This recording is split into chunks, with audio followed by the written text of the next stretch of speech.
Ce soir, un petit garçon dormira sans embrasser son père, sans lui dire qu'il l'aime et sans le voir.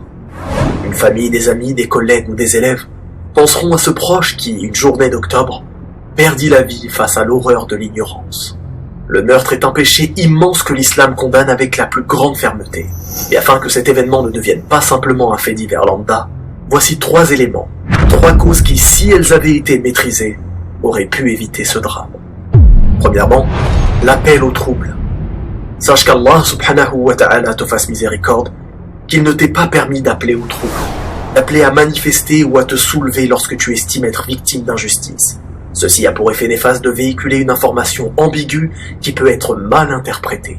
Ceci ne fera qu'augmenter la haine ambiante, ou véhiculer de l'anxiété. Pire encore, ceci peut mener à des émeutes, des effusions de sang, ou même à commettre l'irréparable.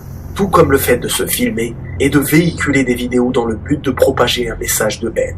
Si une vidéo n'avait pas été diffusée à l'encontre de ce professeur, ceci aurait pu participer à éviter ce drame. Deuxièmement, le mensonge ou la déformation.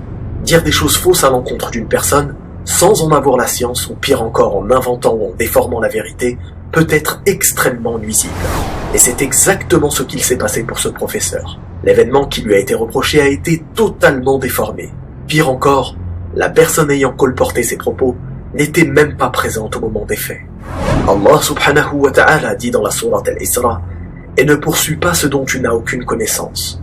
L'ouïe, la vue et le cœur, sur tout cela en vérité on sera interrogé. » Le prophète sallallahu alayhi wa sallam nous informe dans un hadith authentique « Gardez-vous contre le faux témoignage, gardez-vous contre les paroles mensongères. » Si des paroles déformées ou mensongères prêtées au professeur n'avaient pas été diffusées, ceci aurait pu participer à éviter ce drame. Enfin, troisièmement, la délation. Avant de passer à l'action, l'assassin avait besoin de savoir à quoi ressemblait sa victime. Si une personne se présente à vous et vous demande de dénoncer quelqu'un sans même que vous ne sachiez pourquoi, alors abstenez-vous.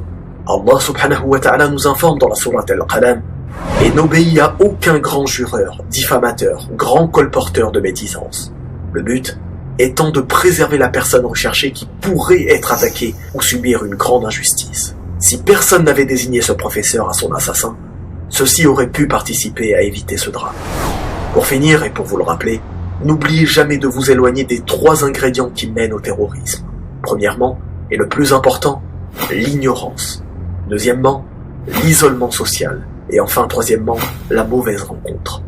Wallahu a'lam, barakallahu fikum, wassalamu alaykum wa rahmatullah.